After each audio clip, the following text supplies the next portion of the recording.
Hi, it's Annette here from Fat Girls Traveling. Welcome to Fat Girls Coping, another edition. I wanted to chat with a Fat Girls Traveling member about something that we've been talking about a lot in the Facebook community lately. It's the Indian Matchmaker show on Netflix. And so I'm super excited to be talking to Ratna. She is the babe behind Sapphire Splendor, an incredible Instagram platform that's super empowering, especially for South Asian women. And yeah. Thank you, Annette, for having me. Hi, everyone. My name is Ratna. I'm a Malaysian, but my ethnicity is of Indian descent. So that's my background. I am the face behind Sapphire Splendor, but I'm also the co-owner of the Curve Cult, which is a plus-size fashion brand that's based in Singapore and in Malaysia. And yep, I talk about fat fashion and being fat in Malaysia and what it's like to be brown as well. So that's a short snippet of me. Thank you so much for sharing that. I've been following you for years. You've been such a major influence for me and so many members of the Fat Girls Traveling community. So I'm super happy to be able to sit down and chat with you. We've chatted a few times. I actually consider you a friend, so I'm super happy about that. But I wanted to reach out to you specifically to talk about arranged marriages. I devoured that Indian Matchmaker show on Netflix. I did a trip to India last year. And since so many of us, most of us are trapped at home and can't travel, that show just kind of seemed like a fun escape. And it seemed just kind of like a little adventure into a culture that some of us aren't very familiar with. But as I was watching, there were a couple like red flag things that stood out to me. There were a couple things for me as like a fat activist and as a feminist, things that kind of like I raised my ears with. And so I wanted to kind of chat with someone who is from that culture and get a little more information on arranged marriages. I definitely feel like the show painted it in a certain way. And I wanted to, without judgment, learn more about arranged marriages from someone who is in a country where it's still pretty common. Yeah. And so let's get into the first question, which is, what are some of the most common misconceptions regarding arranged marriages? I think like the first one is that you get married off at a very young age. Like you're forced into getting married from like you're like 19 or something. The second one is that you get married to a relative or someone who's your like cousin. Then the third one would be, I think that all arranged marriages are like end up in like being unhappy or difficult marriages, and that it would be easy as well. I think that's another misconception where people think that it's just like it's like a swipe on or one person and then you get married. No, it's an entire process, and it's not as easy as what people on the outside think. And I think the last one that I want to add is that you sort of marry like rich. It happens in for some people, yeah, they do end up with a rich partner or to be married off in a rich or wealthy family, but not all the time. So yeah, those are some of the things that I think was not really, you didn't see it in the show. Very true. I also think in the show they didn't really talk about the dowry, which is an important part of the arranged marriage, but it's kind of like the money. No one wants to talk about those things on camera. Were there any other things that were addressed on the show, or like misconceptions that were brought up on the show that you think were cleared, or things that kind of were adding more confusion to any of the misconceptions? I think no, I don't think they don't think they did a good job in clearing any of the misconceptions, other than the fact that, nobody was marrying their cousin. But I feel like the dowry system is like, it's very subtle. It's they don't even use the word dowry anymore, but it is still considered like dowry, where instead of money, you'd be giving like gifts, like a car or a washing machine, or something like that, of that sort. But yeah, none of that was mentioned in the show, except for Akshay's mom, who was saving her the clothes. You notice that she's been saving clothes and like jewelry. Is like, that's like sort of like, Jewelry and yeah, diamonds. yeah. But if you don't step in line with her, you don't get any of that stuff. You don't get anything. Yeah, that was so interesting. That was one of the aspects that I wasn't really aware of, is like how much control specifically the mother has in the marriage. A lot. You're basically getting married to the mother and the family. Like, that's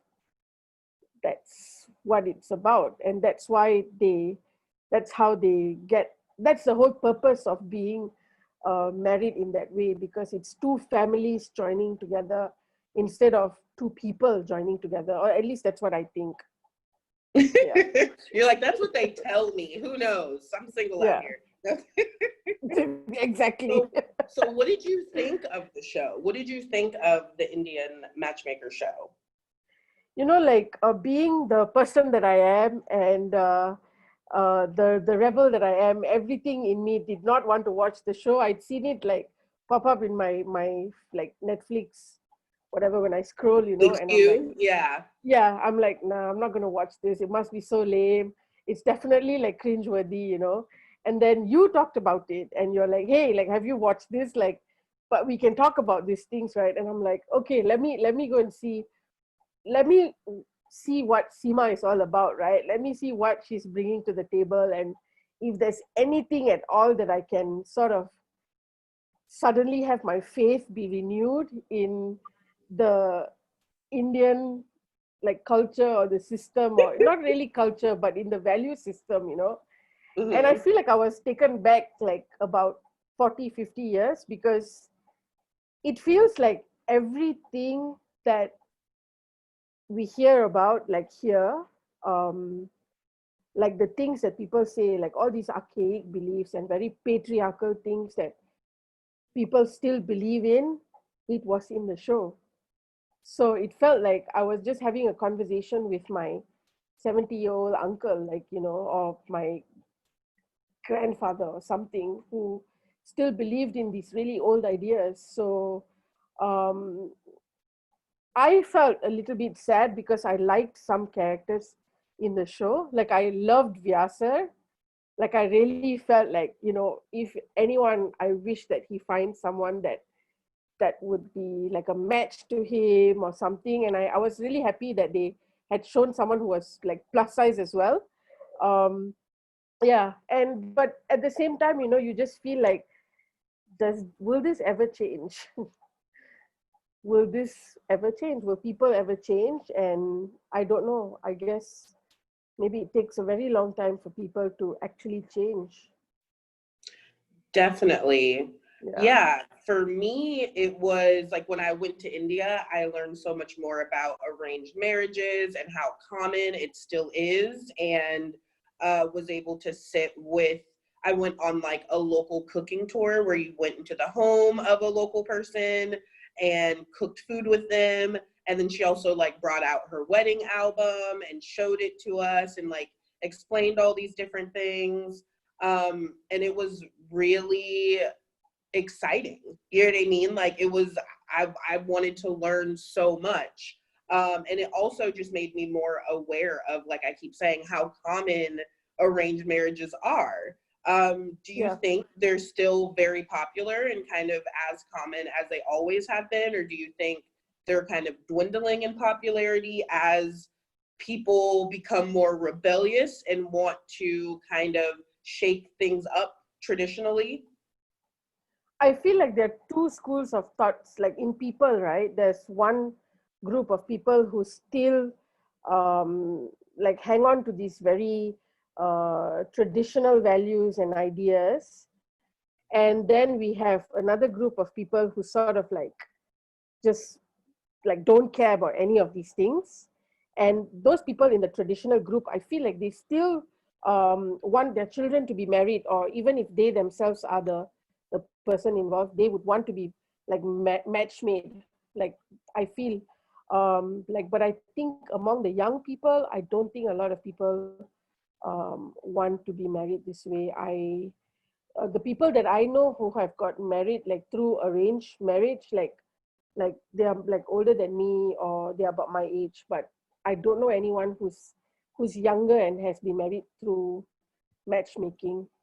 So I think it's dwindling in Malaysia, at least. I don't know what it's like in India, but I think it's still quite the same, because dating is very taboo for an Indian family. As you know, like you could be in your 40s and you still should not be dating, or I shouldn't be aware that you're dating. So as parents, so I feel Mhm. like if that's the case here in Malaysia, then what is it like in India? It must be even harder. So I'm sure they get married, like they for them it's different. Yeah. That's so true. Yeah. Like obviously in Malaysia, things are different and probably not as traditional as things are in India in that way. Yeah. Something else that I thought was quite interesting was the fact that kind of every person that was interviewed and everyone that was kind of like featured on the show was super excited. There was one guy who was kind of like, oh, I'll just let my mom do everything. But for the most part, they were like, oh, I've been on this like matchmaking journey for some years. I've seen a lot of different data on people. There wasn't really anyone who was like hesitant or some, you know what I mean? Like, I don't, do you think that they showed all aspects of it, the good side and the like dark, ugly side of it? If you look at all the women who were in the show and who were searching for the partners, and then look at the men and the women that were coming, that the the ones they were being matched with, right? The women Mhm. who were looking for partners were mostly very outspoken. They had their own sort of thing that they were doing.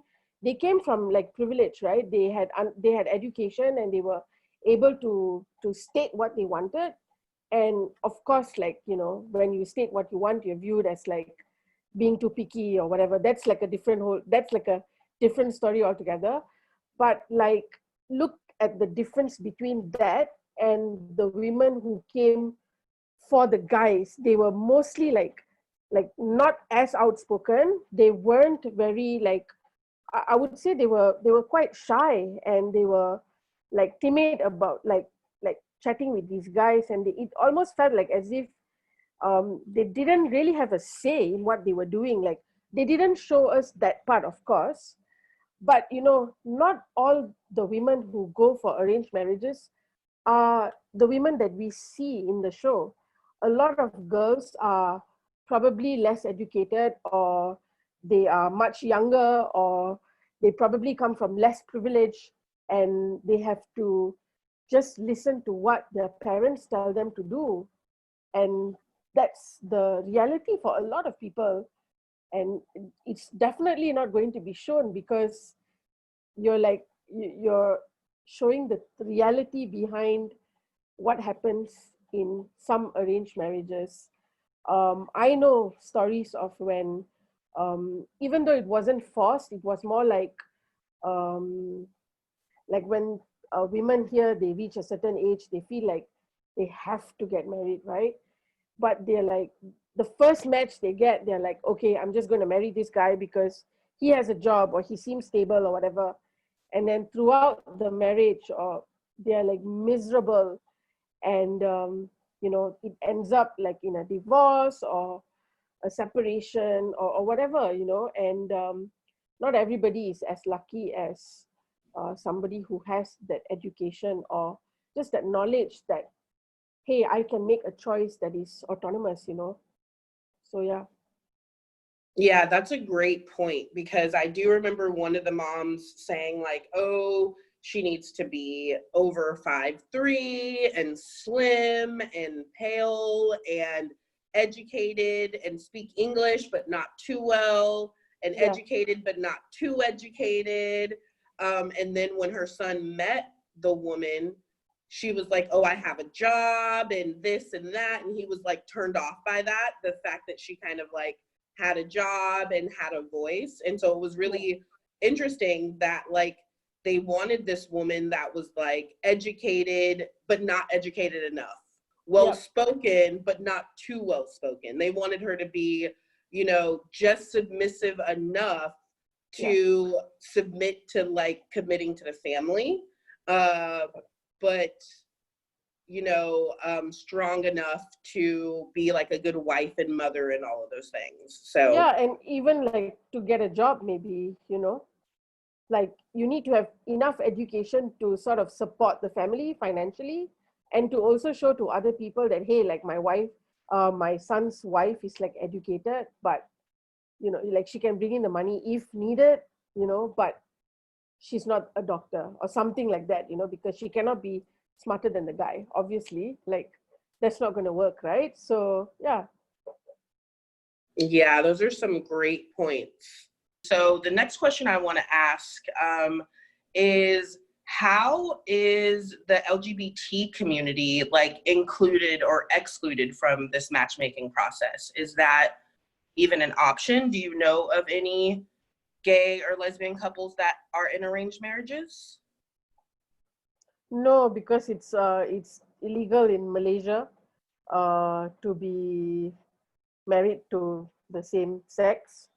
Um, yeah, I don't think it's included at all. I think you have to look for your own partner, and yeah, it's sad. It's not seen. Although, like historically, like in at least in Hinduism, there were lots of like, you knew that people were not like straight. Like there were people who were like, you know, in the pictures and in the drawings and art, like it was acceptable then, but it's not legal here. So they are definitely not included at all in this space. Yeah. That sucks. That's a bummer. This is what I wanted to share though, and I could be wrong, but I just, this is like a analogy that I sort of came to myself. But I remember like a lot of in the past I would hear like people like not consummating the marriage, or they would say like, oh, the guy had ED, so the girl had to sort of not like sort of like go for a divorce or whatever. And I felt like that was like a way to say that the guy was probably like not attracted to her, Gay, not or attracted to gay. women. Yes, Yeah. yes. Mm-hmm. Yeah, he wasn't attracted to women, but he had to be married because this is what was expected of him.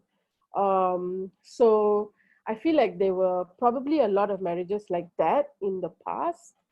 I don't know if it happens now. I think if if Indian parents and families want so bad for their children to be married, and if they were gay, they would probably not be able to tell them the truth and go and get married. So I'm sure that still happens. Yeah, unfortunate, but yeah. Yeah, we're gonna get back to that. I have a little bit of a personal story to share on that, Yeah. and we're gonna get into that when we dive into that. The next thing I wanted to ask was about some of the more, to me, it seemed more like unconventional ways that Auntie, I think her name was Seema, would get information. She would go to astrologers, she would go to face readers, she would go to kind of these spiritual people along with, you know, like life coaches and stuff like that.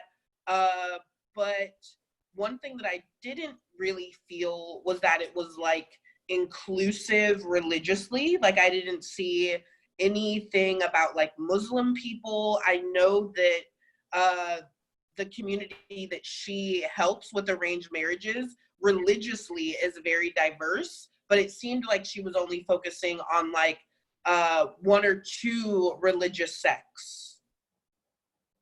From what I noticed, it was only one religion, and it was Hinduism.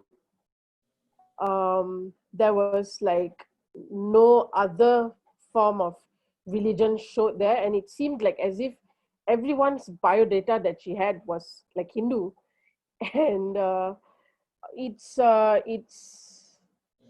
I don't think it's true. I know of people who are Muslim and like Indian Muslim who get married through matchmaking as well. But I don't know what the procedure is like for them. I yeah, I can't speak on what the process is for them. But in like Indian tradition, yes, they do go to like a priest to run like a check whether it's, you know, if the profile is like compatible with one another. But yeah, I think the addition of the, you know, that there was this lady that was like a life coach. You remember? Yeah, Yeah, yeah. yeah. So I feel like, yeah, I feel like they sort of put her in the show to sort of like remove that religious sort of stuff that was going on, you know, and be They like, didn't want to oh, make it too religious, so they like yeah, added a life coach who's supposed to be more of yeah, like a doctor figure. yeah, like a psychologist, like a counselor sort of thing, to just take off the fact that actually it was just it was a religious process. Like she went to like the face reader, she went to like I think she went to a numerologist or like an astrologist. I'm not sure, about one of them, right? And where he talked about like the sex is going to be great, like, you know, like, so I don't know if you know this. I don't know if you know this, but it's like a 6 point system. I think it's 6 points. So it's like if you get 6 points, then the marriage works. Mm-hmm. So like the in those like in that checklist, one of it is like sexual compatibility, which can be seen through the stars. I don't know. So does it make like, does it make sense now if I ask someone like, so are you a Leo or are you a Cancer? Like, if not, we're not going to get down. I don't know. Maybe it makes sense. That's so funny. Yeah, no, it was interesting. Like in the beginning, I kind of just was like enthralled in it, and then slowly I started becoming a little more critical and like started thinking things through a little bit more like, hey, Yeah, you know, yeah. what would you say were some of the more problematic aspects of the show? Um, the community, like if you see they would show like the biodata, right? And then they would put like these things that said community, which is just another word for freaking caste. And that is my biggest problem. Like, it is 2020. Why are we still, what's this about? Why is this on Netflix? It doesn't deserve airtime. The fact that, you know, it was very rooted in the caste system, and then, you know, sort of like concealed by like good upbringing, and came from a good family. And, you know, it was very like, if you came from if you had light skin, you were this, you know, if you were fairer, you had all these things. And so those were my two biggest problems, like the skin color and the caste system. I think my biggest problem is with the caste system though. But I just feel like it's such a it doesn't we shouldn't be following that anymore, because it wasn't even invented by us. It was just a way to keep us down and to follow rules, like the white man's rule. So why are we still following this? Like, it doesn't make sense. So for me, that was the biggest problem. Yeah. Exactly. Yeah. The caste system is definitely a tool of white supremacy. And it's important to speak up about that. And it was definitely like the silent killer throughout the whole show. Yeah. And that's the thing, like arranged marriages aren't only for the super rich or the super elite. And the fact that they only showed that aspect of it is very telling and is very one-sided. I definitely think that I agree. Those things were very problematic. The other thing that I thought was super problematic was, you know, the patriarchy, the fact that when she had the female clients, if they wanted, you know, a man that looked this way, or like there was one client that she said was so difficult. She was the most difficult client. She was too picky. You know, this woman was also a lawyer. This woman was also very successful and educated, and you know what I mean? All of the things, had a great group of girlfriends and like knew what she wanted, was beautiful, was also plus size, you know, but Auntie was basically telling her to lower her expectations at every point, telling her that she was being too picky, telling her that she was never going to get the kind of match that she wanted. There was another female client, I think her name was like Akita, who was more work focused. And she was also curvy. This was the one who Auntie said was not photogenic. You know what I mean? Which, to your point, I felt like there were so many coded words. Like they were saying like pale skin or good family or not photogenic. Not photogenic meant fat or plus size or chubby or whatever. Or dark skinned. Or dark skin. Not fair, Exactly. So there were a lot of coded words, but it was so interesting for me to see how this one man who couldn't even be bothered to look at the bio data was treated like a prince, where this woman, and he, I think, went through over 150 different bio, people, you know, she had sent him hundreds of women and he passed on every single one of them. But there's one woman who didn't pass on hundreds of people. She was just a little more picky. And like, we never even got the follow-up on her. We never, you know what I mean? Like, she just kind of faded. And that was another thing that I thought was problematic, is like the show would introduce a character and not give us the end. You know what I mean? Like, did the person end up finding a match? Did that person, they went on a date? Like, did they go on a second date? Like, you know what I mean? So when things are kind of left on a cliffhanger like that, that makes me feel like it probably wasn't successful, you know? But the patriarchy and just kind of like not knowing how things ended, I think those were kind of, because this whole thing is about matchmaking. So the end result is, you know, the thing that we all want to see is this happy marriage, or this arranged marriage, or maybe an arranged marriage that turns into like a love marriage because they end up falling in love. While you was saying this, remember, I know, I sort of remember what she said when she said, you know, for picky people, I'm only going to give them one bio data. You're right. Yeah. So for her, she was like, I'm only going to give you one person because you're so picky and you're such a headache.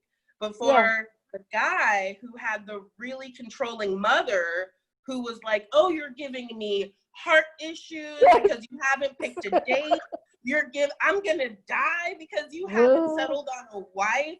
This guy goes over 200 people, and she never once is like, I'm only gonna give him one. You know what I mean? Yeah. Because it's okay for a man to inconvenience you. That's okay. But when a woman says, this is what I want, she's being picky. So. Crazy. And that just goes to show, again, like you said, it's such a patriarchal system. It always is about making the man most comfortable and giving the man the power. Something that was interesting for me, though, was to kind of see how much power the mom had. Do you think in this power struggle or this power structure that the man in the arranged marriage generally has more power than the woman partner in the arranged marriage? Or who do you think holds the power in these arranged marriages? The first is the mom, of course. And then comes the man, the husband. And the person who's at the bottom is the wife, or the soon-to-be wife. Always. So it's been like that from a long time, and it still continues to be like that. Yeah. Yeah, that's interesting. That was, yeah, like I said, I didn't really know how involved the mom was, but you know, it obviously makes sense, specifically in that situation, seeing how kind of like codependent he was with his mom. Like, Yeah. she did everything for that guy. You know what I mean? Yeah. So now she needs to find somebody who's going to do everything for his ass, because he can't do nothing on his own. He needs Yeah. to marry his mom. She was like, Auntie was like, who do you want to marry? He was like, My someone mom. like Yeah. my mom. Like, Yeah. Like what? then she was like, so how tall? As tall as my mom? Like, what should she look like? She should probably look like my mom. There's like anything. Like, he had no ideas of his own. It was crazy. Yeah. Usually a guy's like, oh, she has to have big tits and this and that and cook like my mom. You know what I mean? Yeah. Like, I want her food to be like my mom, but I have specific things that I want. This guy didn't know anything. He didn't have any ideas. And I was like, okay, interesting. Yeah. Yeah. But you know, it feels like really, I feel bad too for them. Like, your entire life has been sort of dictated by what somebody else wants for you, and therefore, like, if you had somebody to decide, like, who you marry, then it goes down to how many kids you have and where they go to school, or and then when are they getting married, and the cycle just continues because you didn't have the guts to stand up for yourself and say, hey, this is what I want. Because as a man, you have that sort of like that voice to stand up to your mom, right? Like, it's different with a woman. Like, you know, we're more oppressed than the man. Like, you have that voice, you can speak up, but you choose not to because I guess, you know, there are lots of privilege that comes with being in a family still. Like, you still get to work with your dad, you still have the business, you still have that wealth. And do you want to give all that up for saying that, hey, I don't want to be married to your choice of woman? So it then goes down to that as well, right? So that's so true. And another thing that I noticed specifically with that family, but with some of the others too, is just kind of like the way that they treated the staff at the house, the way that the mom was kind of like yelling at the chef, or you know what I mean? So I definitely think that people get accustomed to a certain lifestyle, and you know, sometimes, and they feel like they have to make sacrifices to maintain that lifestyle, you know? Now we're gonna kind of like dive into the story that I was kind of telling you about when I was in Malaysia. So I was in Malaysia last year and was swiping away, and met this guy who was from India, but he was working in Malaysia. And so we were like messaging online, and we kind of like linked up and we're talking. We started kind of dating casually. And what he told me was that basically he was dating around in Malaysia to potentially look for like a love partner, because his family was like in the process of getting him arranged. And so he was kind of, the way that he explained it to me was that he was kind of like on a time crunch to potentially find like a love partner. I definitely wasn't in the running to be a love partner. Like, I was like, no, you know what I mean? But also, to your other point about LGBT community, he also shared with me that he was bisexual. And so this was kind of like the first bisexual guy, the first open bisexual guy that I had dated. And he was talking to me about how he had recently like experimented with like dating men, you know, and he felt super comfortable kind of like sharing that information with me, knowing that I wasn't going to be judgmental about it. And we ended up, like I said, dating casually, and I felt comfortable with it. But I also wanted to talk with you about it because here's this guy who is, as he told me, potentially looking for like a love match so that he doesn't have to get into an arranged marriage. But then he's also admitted to being bisexual and having this sexual interest in men. However, as you've already said, that's not allowed. And so he not only, like, I felt like with me, he wasn't only trying to like taste some chocolate, you know what I mean? But he was also trying to taste some pickles. Like he was trying to taste everything before he got into an arranged marriage. You know what I mean? And on top of that, like you mentioned before, like sometimes they'll be like, oh, well, he has erectile dysfunction or something, and that's why they're getting a divorce, when in actuality, he might be bisexual or gay, you know? Yeah. Yeah. And so with the one Indian guy that I've dated, it's kind of all of those things. He came with the whole package. Exactly. He was bisexual. Red Central. He was bisexual. He was on a time crunch to find a love marriage before his arranged marriage began. And so, like, I would love to get some insight from you on this. Is this something that's kind of common? Is this something that mostly men do, or do women also do this kind of like, let me date around before I get in this arrangement thing? Because in the show, virginity specifically for women seemed very important. And so when virginity for women seems very important, it almost always is the opposite for men, you know? Yeah, we don't talk about these things, right? Because number one, even though virginity is like very important for women, like Indian women, I don't hear them talking about, or at least not in the circles that I've been in, or in my like family circles. They don't talk about like sex very openly. So even if it was a guy, okay. But I come from like two different types of families. Like my mother's family, they're quite progressive and they're very open-minded.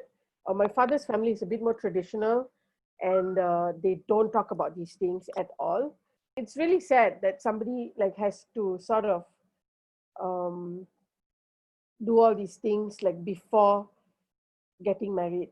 You know, like I remember that there was one of my friends who actually like got married to this guy, and they got divorced quickly, like about, I don't know, less than a year. And he had all these expectations from her, but we don't know what the truth, the real story is. Like, she's not going to come out and tell us. But you know, he wasn't invested in her. She's actually, sorry, you know, I think that he was probably just either gay or bisexual and not telling her the truth. But he was sort of forced to marry.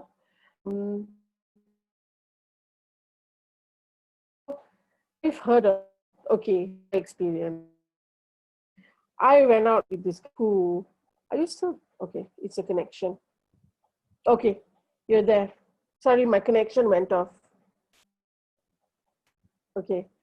So I went on a date with this guy, and he basically, you know, he was single, and we met because we wanted to like exercise together. At that time, this was like maybe 9 years ago, when I was still into the I need to exercise to that phase of my life. And this guy we met on like I don't remember, on some platform, and he was like, let's work out together. So we did. And then the next couple of meetings, he was, oh, you know, like you should come over to my house, and when my roommates are not in, you should come over to my house. I'm like, yeah, okay, like whatever, like we could just watch a movie or something, right? So one day he decides to tell me the truth the roommates were actually his wife and children, and that Oh my gosh, that is nuts. it is so crazy. Like, I almost went to his house. I didn't, because I think he started to feel really bad, and then he just told me like, so I must tell you something. I'm actually married and I have 2 kids. And then he's like, but I'm not attracted to my wife. I was forced to marry her. And then I'm like, okay, so how then did you have 2 kids? And then he's like, yeah, because when you're forced to marry, like, you have to have kids. I'm like, okay, you can have 1 kid, but then you had another kid. Yeah, because my wife was forcing me to have these kids with her. I'm like, okay, all right. And then he's like, so before me, like, we didn't end up doing anything, but I didn't even go to his place. But he told me of a story that he dated someone else while still being married to his wife. So it's like they would just be married and moonlight as all these other scenarios as well, and other characters too. So I don't think it's like a one-off thing. I'm sure it happens, but I feel like it's sort of normalized. Like, just go and all you need to do is just be married, because we don't want other people talking. But what you do behind closed doors and what you do behind somebody else's back, it's sort of like nobody talks about it. So we don't talk about like gay relationships. We don't talk about, and I'm not saying that all Indian men are like that, and that they're all like down low. No, they're not. But maybe some of them are, and we don't hear about them. And I know that there would be like bisexual guys who are probably like sort of like experimenting and whatever before they tie the knot, because they can do it. But how long are you going to do that? Like, what makes you think that when you get married you're not going to continue doing that? Because it's a very high likelihood that you will. So true. In that same realm, like how is dating different depending on if you're going to go the more traditional route of arranged? Because in the show it was like, oh, the matchmaker setting me up with this person. I'm going to meet with her and her mother. You know what I mean? And we're going to meet once or twice, and then we're going to get married, kind of thing. Versus like in the US or in the Western world, with a love marriage, you would date maybe for months or years, before you decide to get married. So how are things similar there, or how are things different as far as dating and love marriages? And as a Malaysian Indian woman, how is it different? Okay, so if you are going down the route of wanting to be married through a matchmaking service or whatever, there's no such thing as dating. You basically date to marry. That is your path. You are not going to, you probably will go out like 2 or 3 times with the guy before you decide whether and I think the times you would be chaperoned by someone else, like your sister or your aunt or whoever in your family, or brother. But I'm sure that like it's a bit different. I'm sure I've never done it before. So I'm sure that maybe the chaperoning is lesser now. Maybe you could go out on a date like one-on-one without anybody. I know. I remember you would still have to be chaperoned like few times. Like, that's like a must. And but this was like 10 years ago. I don't know what it's like now. But if you choose to date and sort of like see how that goes, sort of have to date to eventually get married. Like, especially like if you're in your 30s, like everybody would be like, oh, but aren't you like, haven't you been with the X amount of time? Like, aren't you going to get married? Like, it's not about like figuring out like if or figuring out your knee or whatever. It's about when are you going to get married. So I feel like at the end it all comes down to, are you going to tie the knot or not, you know, like when are you going to get what married? are you doing, why are you wasting time? Yeah. That's interesting. There's definitely a ton of pressure. You know, I'm in my mid-30s, so there's a ton of pressure for, you know what I mean, me at my age, my mom, my family asking about marriage and children, but it's not as like steeped in like tradition and culture and religion and all of that stuff. So I think that the amount of pressure is completely different. Now I kind of want to talk about how this arranged marriage process would work for like marginalized people. I don't know if you have any insight into this, but like, what about like fat people that want to be arranged? Or what about people with disabilities or mobility issues? Like, how do those people go about being arranged? In terms of like fat people, this is like through a story that I know. Like if you're in your late and if you're fat, like you're going to get married to someone who's like a lot older than you, and the likelihood of him being like a divorcee is very high. Not that there's anything wrong with that, but I just feel like, you know, when it comes to arranged marriages, like you would sort of look at the age as well and how you would communicate, or what are the things that you're going to do. So like if you're in your if you're going to be early 40s, you're not wanting kids, right? You probably just want someone to have and do stuff with, travel or do activities with and stuff. So, but what's that? Like, how am I going to do with someone who's like, you know, he probably doesn't want to travel. I don't know, it's a generalization. I feel you don't get a lot of options when you're fat, and if you have mobility issues, or if you're disabled, you probably don't get any options, probably. Well, if So, you're picky, you only get one option. If you're picky, you get one. Exactly. So I wonder if you're fat. I wonder how many options you get if you're fat. You get 0.5. You get nothing. You'll be single like me. You kind of already touched on the whole divorcee thing, and she mentioned it in the show. One of the clients that she had was divorced, and she basically, as per usual, was a single woman with a child, and she basically told her, like, you'll be lucky if anyone's interested in you. You're a divorcee and you have a child. It's going to be like very slim pickings, basically. This lady ended up finding a match on like Tinder, or like she found a match on her own. But is that stigma true? Like, is there a heavy stigma for people who have been divorced? I think in the Indian community, definitely, it's still very taboo. It's still very, I don't want to tell my family about, very hush hush.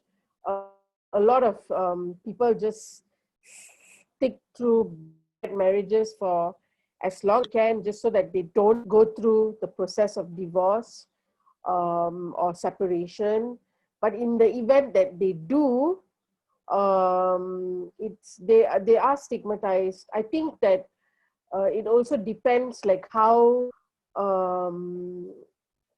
educated you are and how much privilege you have in that sense. Because if you have a job and if you have a good career, then you can sort of leave the guy. But if not, then your life would be a bit more difficult. And so it depends on all those factors as well, whether or not you're going to leave. How stigmatized are you? Because, you know, you would see as being strong, right? Like leaving the man. But if somebody who doesn't have that access to that sort of money or life, and if she sticks in that bad marriage, then she's like her, she's so weak or whatever. So that's like another whole thing that we sort of need to unpack, right? Because not everybody chooses to do what is uncomfortable because don't have the same access to things. So I feel like it's still very stigmatized and yeah. I agree. And I think that is a good point. Like for a lot of women, they don't have the tools or the support or the finances to be able to even get out of a marriage that they're unhappy with. So yeah, that is an important point for sure. So before we wrap it up, I wanted to ask the second to last question. How do you feel about arranged marriages? So for a long time, I've been like against arranged marriages because to me, I just feel like there's no way I could find a guy who would accept me as I am. Like being fat and being like I have tattoos and I have opinions and I don't want to do the classic stuff that I don't want to have kids, like, you know, so I'm totally out of that equation of being like a suitable person to be match made with someone else. But I feel like if that's what people want to do, and I think it's really difficult to actually meet people. It's like you have Tinder, yes, you have like dating apps and whatever not, but a lot of people are out there just to date. And by date, I mean just to have sex with you. And so there's a very small percentage of, I don't think it exists, of men who are like on dating apps to want to date. I think it's a very small, so I think that it's a very, very percentage of people on dating apps who actually want to be with other people and want to date, or even if it's dating, it's not really long-term relationships or long-term dating. I mean, wait, you date and then you get into a relationship, right? You date different people and you choose to be going to the next step or whatever. So I feel like when it comes to age, if you're like, okay, if you're like certain, this is what I want a partner, like these are my criteria. I want to be married in the next 5 years or whatever. And I've tried looking for this person and I cannot find this person. Can you help? Because you might know who's available, or you might know someone who might like the same things as I do, or the exact opposite or whatever. And I feel like in that instance, it's okay. But I don't like the idea of marrying like the same caste, and I'm not going to marry like someone who's darker skinned than me or fatter or whatever. Like that doesn't make sense to me. Like the whole outer look and the beauty aspect of it, like yeah, that to me doesn't make sense at all. But if you want to get married, then it is a good option to look, because you don't have to date 10 people for 10 years or whatever and then not end up with something. You probably will end up getting married to someone, you know. So yeah, so Definitely. for me it's not something I would do, but it's okay for people to do. I mean, to be fair though, when I was watching this, I was like, oh my God, what if like there was someone out there for me, and it's just that I'm just going to the wrong places, you know? What if somebody could find me like a guy? It would make so much easier for me.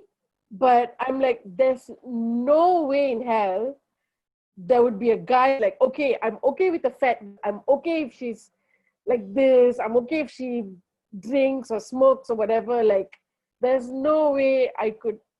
It's not possible. So I shut that door, but I did entertain that thought. Well, I do think that there is someone out there for you. I know that there is. And I don't think that tattoos or the fact that you smoke or the fact that you drink or the fact that you have opinions like makes you, you know, unmatchable. You know what I mean?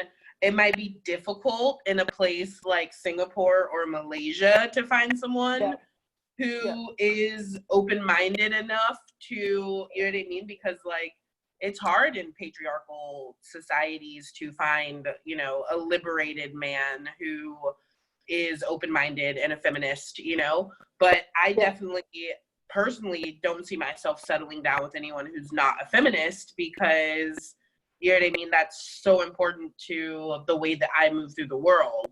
So I have hope and faith for both of us that we'll find our partners.